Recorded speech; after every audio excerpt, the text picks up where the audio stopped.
Hello everyone, from Tony the Scared Ghost. Here I am petting this cute virtual being, which is Dot. On Peridot, it's a demo on app lab called Hello Dot from Niantic. Here I can take this cute animal and put into this bucket to make it change color. It's really cute. Petting it and see these reactions, it's amazing. So I'm making it change color. It's one of like the three interactions possible in this demo.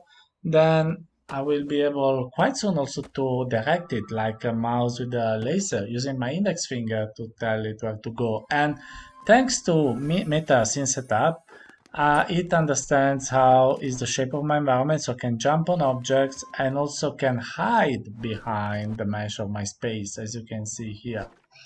So it's very cool, and the third interaction you have is giving it food that it eats in a very cute way. So the demo is very simple, that's why it's on App Lab, but I think it already shows the potential of virtual pets because it's very cute, and I showed it also to other people and they loved it.